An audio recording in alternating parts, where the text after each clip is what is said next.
नमस्कार मित्रों, एक बार आपका पुनः एकलव्य ज्ञान असली अकेडमी पे स्वागत है। आज एक दिन पहले भी चर्चे में आया था कि भूकंप आया हुआ है नेपाल में। इसका फोकस जो था जो उसका मुख्य केंद्र माना जाता है वो नेपाल में माना जाता है। नेपाल में इसका रिक्टर स्केल के पैमाने पे इसका जो तीव्रता रहा वो 6.4 का रहा, ठीक है। लेकिन इसके जो प्रभाव महसूस किए गए, इसके कुछ झटके महसूस किए गए, वे हमारे उत्तर प्रदेश तक महसूस किए गए। वो उत्तर प्रदेश तक क्यों महसूस किए गए, उसका क्षेत्र ऐसा क्यों यहाँ तक आया, इस बात पे आज हम चर्चा करते हैं। क्योंकि हमने सुना है कभी काल कोई तबाही त्रासदी आ जाती है तो उस त्रासदी को लेकर या फिर कोई वैश्विक परिघटना चल रही हो, वैश्विक पटल पर कोई परिघटना या घटना चल रही हो, चाहे वो ऐतिहासिक से जुड़ी हो या फिर ज्योग्राफिकल इंडिकेशन से हो, ज्योग्राफिकल रीजन से हो, उसके पीछे तो भौतिक कारण होते हैं, उसके पीछे एक ऐतिहासिक कारण होते हैं, उसके पीछे सांस्कृतिक कारण होते हैं, उसके पीछे धार्मिक कारण होते हैं। लेकिन उसको चाय के टोलियों पर लोग उसको अन्य मुद्दा बनाकर निराधार बातें करते रहते हैं। तो मैं सोचता हूँ कि आप इस यूट्यूब चैनल से जुड़े हैं, आप जो भी बातें करें आपकी बातें निराधार न जाए, बिल्कुल आधारों पे तर्कों पे जुड़े हुए हैं, ताकि आप जानते रहो इस चीज़ को। और मैं इस चीज़ को आपको बस 5 मिनट आप दीजिए, मैं इस चीज़ को एकदम स्पष्ट कर देता हूँ तो कि भूकंप कैसे आता है, किसी भी देश में भूकंप क्यों आता है, कैसे आता है, क्या यह किसी भी जगह आ सकता है, या फिर जल में भी आता है, या फिर थल में भी आता है क्या, या फिर किसी देश के मध्य में भी आता है, या फिर किसी प्लेट के लास्ट में आता है, कहाँ आता है, क्यों आता है, कितना स्केल पे आता है, वो सब चीज़ हम आपको बताएंगे आज।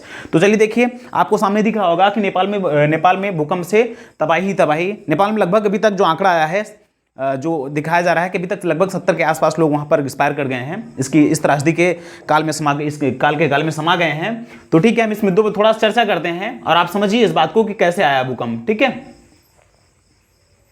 देखिए,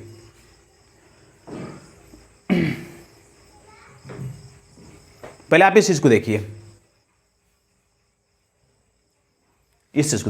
पृथ्वी सब जानते हो गोल है ना, सब जानते हो पृथ्वी गोल है। ये आप देखिए, इसमें आप गोल देखिए, क्योंकि आप बचपन से पढ़ते हैं पृथ्वी गोल है, जबकि पृथ्वी ना तो गोल है ना ही अंडाकार है, बल्कि उसका जो शेप है, ज्योग्राफिकल जो भौगोलिक भाषा में उसको कहा जाता है, हम उसको जियोइड कहते हैं, ना तो उसको गोल होता है ना ही अंडाकार।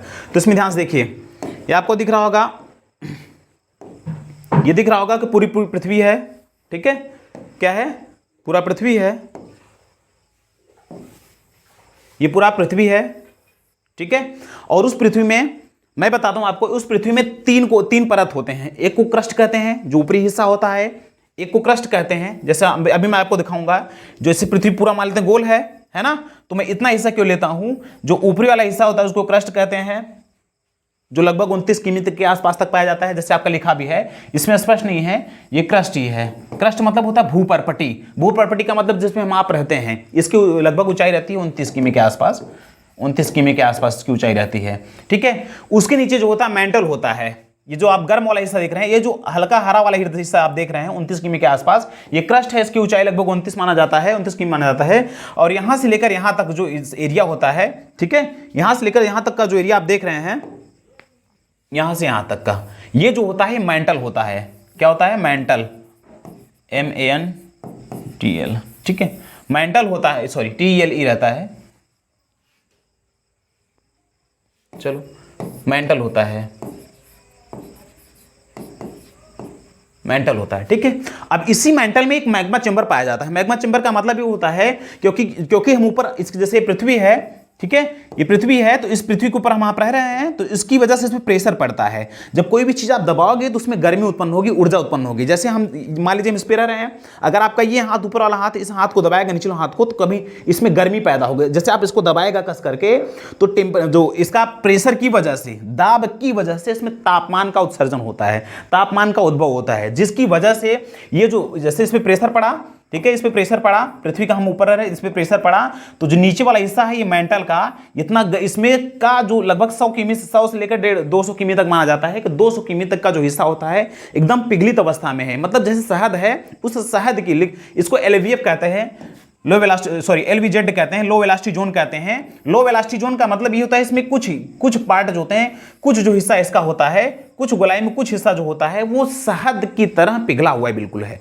और जब शहद की तरह पिघला हुआ है, और उसके नीचे आप देख ही रहे हैं ये आग सा लगा हुआ है, क्योंकि इसमें बहुत ज्यादा ताप है, ठीक है। केवल ये वाला हिस्सा, ये ठोस एकदम बिल्कुल मैं आपको अगर पहले बताऊं तो ऐसे स्पष्ट करूं तो क्रस्ट, मेंटल, कोर, पृथ्वी जो पूरा गोल है वो 3 हिस्सों में बटा हुआ है। पहला क्रस्ट, दूसरा मेंटल, तीसरा कोर। क्रस्ट जो होता है उस पर हम रहते हैं ऊपर, और मेंटल जो होता है क्रस्ट और ये जो इन मतलब इसका जो कोर हिस्सा होता है इन दोनों के मध्य में, ये क्रस्ट है ये कोर है, ठीक है। इन दोनों के मध्य में आपका पाया जाता है मेंटल जोन। उसी मेंटल में एक ऐसा 100 से लेकर 200 किमी तक या 400 कभी कभी किसी बुक में 400 दिखता है, तो इतनी दूरी तक LVZ पाया जाता है, लो वेलोसिटी जोन कहते हैं। इसमें हम तरल अवस्था में जो कुछ पदार्थ हैं, जो कुछ द्रव पदार्थ हैं, वो इतने पिघल गए, इतने दब मतलब इतने तापमान के आवेश में आ गए हैं कि वो दब करके पिघलित अवस्था में हो गए हैं, वो एकदम समझिए कि शहद जैसे हो गए हैं, वो शहद हैं। और नीचे से यहाँ पर आग लगा हुआ है, क्योंकि बहुत ज़्यादा इस पर जब प्रेशर हो जाएगा तो जलने लगता है। तो इसमें अधिक जो अंदर वाला, इसको इनर कोर कहते हैं, इसको आउटर कोर कहते हैं। जो इनर वाला हिस्सा है ये जो इनर वाला है एकदम ठोस है, इसके ऊपर वाला जो हिस्सा इसमें अग्नि है, ठीक है, ये हमेशा जल रहा तो हमेशा गर्म रहता है। इसकी गर्मी की वजह से, देखिए इसकी गर्मी की वजह से ये वाला जो हिस्सा है हमेशा गतिशील रहता है, हमेशा इसमें गतियां होती रहती है ऐसे करके। जब ऐसे ऐसे गतियां होती रहती हैं तो ऊपर पृथ्वी के ऊपर प्लेट पाया जाता है। जैसे ये जो है इस पर प्लेट रहता है, ठीक है, इस पर प्लेट ऐसे से बना हुआ है, इस पर प्लेट बना हुआ, मैं आपको दिखा रहा हूं, इस पर ऐसे करके प्लेट बना हुआ होता है, ठीक है, ऐसे करके प्लेट बना हुआ होता है। आप इधर देखिए, ये क्रस्ट वाले हिस्से पे ऐसे करके प्लेट बना हुआ होता है। तो जब नीचे वाला अगर कोई चीज गर्म है,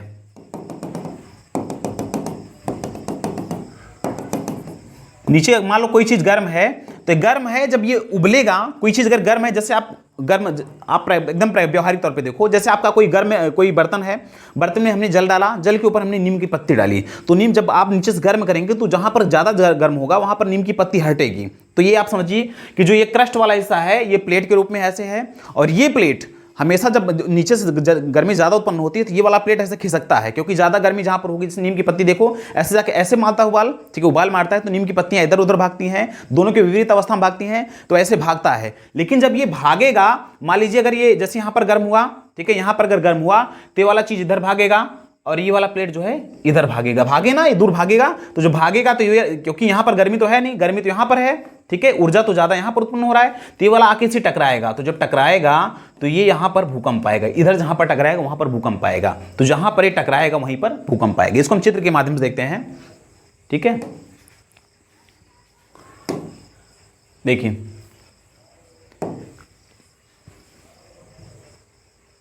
देखिए ये आपका पूरा विश्व है। अब नेपाल में ही क्यों आया है, नेपाल में ही अक्सर आते रहते हैं, क्यों आता है नेपाल में, ये पूरा विश्व है। विश्व में जो हमारा प्लेट ऊपर का है वो 2 प्रकार का प्लेट, एक महाद्वीपीय प्लेट होता है, एक समझ लीजिए एक महाद्वीपीय प्लेट होता है, एक क्या होता है, पहला जो होता है महाद्वीपीय प्लेट होता है, महाद्वीपीय प्लेट होता है, दूसरा होता है महासागरीय, क्या होता है, महासागरीय प्लेट, ठीक है। ध्यान सुनिए, जहां जहां पर महासागर पाए जाएंगे, जहां जहां पर महासागर है, जैसे ये महासागर है, ये महासागर जहां पर जली है, तो ये जो हिस्सा होगा इधर वाला, ये इसको हम कहेंगे महासागरीय प्लेट, क्या कहेंगे, महासागरीय प्लेट। और जहां जहां पर थल है उसको हम कहेंगे महाद्वीपीय प्लेट। ये जो होता है महासागरीय प्लेट जो होता है ये बैसाल्ट से बना होता है, किससे, बैसाल्ट से। और ये जो होता है महाद्वीपीय प्लेट ये बना होता है ग्रेनाइट से, किससे, ग्रेनाइट से। इसको हम ग्रेनाइटिक प्लेट भी कहते हैं और इसको हम बैसाल्टिक प्लेट भी कहते हैं। जो जल जहां जहां पर जल होगा, ये बीच में अटलांटिक महासागर है, ये पैसिफिक ओशन प्रशांत महासागर है, बीच में अटलांटिक महासागर, इधर ये बीच में अटलांटिक महासागर है, ठीक है, फिर इधर सागर है, इधर आपका फिर पैसिफिक को चला गया है, नीचे हिंद महासागर है, ठीक है। तो जहां जहां पर जलीय महासागर है वहां पर बैसाल्टिक प्लेट है, और जहां जहां पर महाद्वीप है वहां पर ग्रेनाइटिक प्लेट है। ग्रेनाइटिक प्लेट जो होता है बैसाल्टिक प्लेट से हल्का होता है, तो ये वाला जो प्लेट होता है इसके नीचे चला जाता है, समझ रहे हैं। जैसे 2 प्लेटें हुई हैं, अगर ये महासागर वाला है, जल वाला है, और ये थल वाला है, तो ये महासागर वाला इसके नीचे चला जाता है। तो अगर नीचे चला गया तो भूकंप, सॉरी, ज्वालामुखी है, क्योंकि नीचे जाने की वजह से, जैसे 2 प्लेट मान लेते हैं, ये 2 प्लेट हैं, ये 2 प्लेट हैं, एक मान लीजिए महाद्वीपीय हो गया और दूसरा महासागरीय ओशैनिक हो गया, ये ओशन महासागर का है, तो ये जब झुकेगा तो इसके नीचे जाएगा, क्योंकि वजनदार होता है। जो वजनदार होता है वो हल्के को ऊपर उठा देता है, तो जो महाद्वीपीय होता है उड़ जाता है ऊपर, महासागर वाला नीचे चला जाता है। जब नीचे जाएगा, ये वाला जब प्लेट नीचे जाएगा तो यहाँ पर फिर गर्मी लगती है इसके, क्योंकि दाब है, यहाँ पर दाब लगने की वजह से ताप उत्पन्न होता है, तो ये पिघलता है, पिघलेगा तो इसको फोड़ करके निकलेगा, यहाँ पर ज्वालामुखी का उद्गार होगा। ठीक है, अगर मान लेते हैं दोनों बेसाल्टिक हो गए, सॉरी दोनों ग्रेनाइटिक हो गए, एक तो महासागरी रहा है, एक महाद्वीपीय रहा, दूसरा महासागरी रहा। अगर दोनों महाद्वीपीय आ जाएं, जैसे मतलब दोनों थल ही आ जाए, दोनों केवल थल ही आ जाए, तो दोनों जाएंगे नहीं, क्योंकि दोनों बराबर इक्वल में है। तो जब बराबर की शक्ति आती है दोनों टकराते हैं एक दूसरे से। अगर दोनों महाद्वीपीय रहेंगे तो एक दूसरे से टकराते हैं, तो वही घटना यहां पर हुई है। जो अगर दोनों महाद्वीपीय रहेंगे तो टकराएंगे।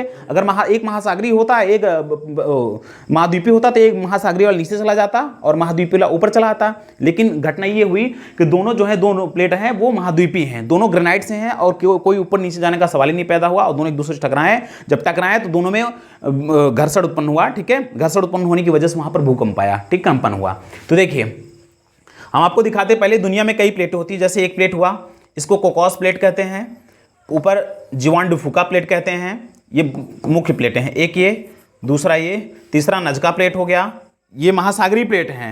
और ये जैसे ये फिर उसके बाद महाद्वीपीय प्लेट आपका ये हो गया साउथ अमेरिकन प्लेट, और नॉर्थ अमेरिकन प्लेट, ये महाद्वीपीय प्लेट हैं। और ये नजका जो ये साइड वाला है महासागर के आसपास है, ये महासागरी हो गया, और जो थली है वो महाद्वीपीय प्लेट हो गया। तो यहाँ आप देखिए, मुख्य मुद्दे पे आइए। उसके बाद बीच में आपका महासागर है, अटलांटिक महासागर। ठीक है, जैसे अफ्रीकन प्लेट, ये अफ्रीका है क्योंकि, तो अफ्रीकन प्लेट हो गया, ये सोमाली प्लेट हो गया। अब यहाँ पर देखिए, जो घटना अभी घटी है नेपाल में, ये प्लेट है, इसकी वजह से घटी है। अब देखिए, जो हमारा भारत है, इंडियन प्लेट, हमारा भारत है वो इंडियन प्लेट में स्थित है, इंडियन प्लेट में है।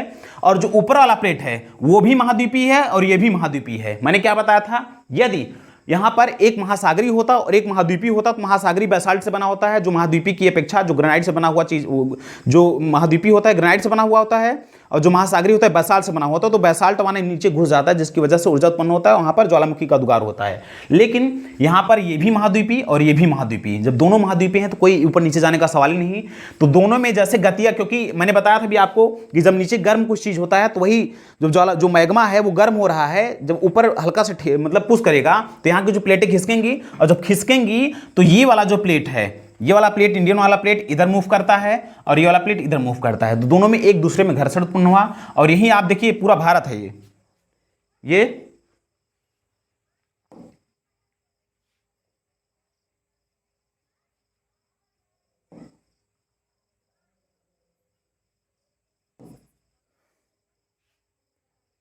देखिए, ये जो है ये इंडियन है, ये इंडिया है। ठीक है, और ये ऊपर नेपाल है। तो ये भी महाद्वीपीय प्लेट और ये भी महाद्वीपीय प्लेट, जिसकी वजह से दोनों में टकराहट उत्पन्न हुई, और दोनों के यहाँ, दोनों के मध्य में जो है भूकंप उत्पन्न हुआ। इसको हम ले चलते हैं, आपको उस पर दिखाते हैं।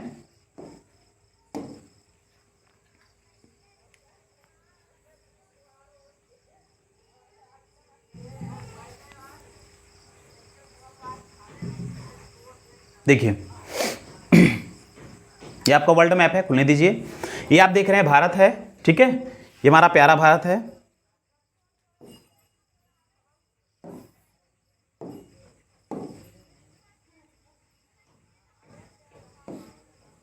देखिए, ये प्यारा भारत है हमारा।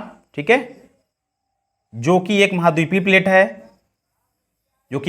प्लेट है, और ऊपर ठीक इसके देखिए नेपाल स्थित है। नेपाल वो भी महाद्वीपीय प्लेट है, ये भी महाद्वीपीय प्लेट है। अगर ये बेसाल्टिक होता या फिर ये बेसाल्टिक होता तो यहां पर भूकंप आने का चांस बनता। दुनिया में जहां भी महासागरी और महाद्वीपीय प्लेट भिड़ेंगे वहां पर भूकंप आएगा, सॉरी ज्वालामुखी आएगी, क्योंकि बेसाल्ट वाला नीचे चला जाएगा, ऊपर वाला घर्षण करेगा, जिसकी वजह से नीचे जाने की वजह से गर्म होगा, वहां तापमान पाएगा, गर्म होगा तो ज्वालामुखी का उद्गार होगा। और दुनिया में जहां भी दो महाद्वीपीय प्लेटों का टकराव होता है वहां पर भूकंप आता है। तो ये वाला जो हिस्सा रहा, ये पूरा, ये अभी मैंने आपको पिछले उसमें दिखाया था इमेज में, कि ये वाला जो हिस्सा है ये भी महाद्वीपीय है और ये भी महाद्वीपीय है। ठीक है, तो दोनों एक दूसरे के इक्वल वेग में चलते हैं, दोनों एक दूसरे से टकराए, जिसकी वजह से यहाँ पर गति हुई, और वो जो गति जो है जिसको हम अर्थक्वेक या भूकंप के नाम से जानते हैं। अब कुछ भूकंप के कारणों के बारे में चर्चा कर लेते हैं। ठीक है, कुछ भूकंप के कारणों को देख लेते हैं।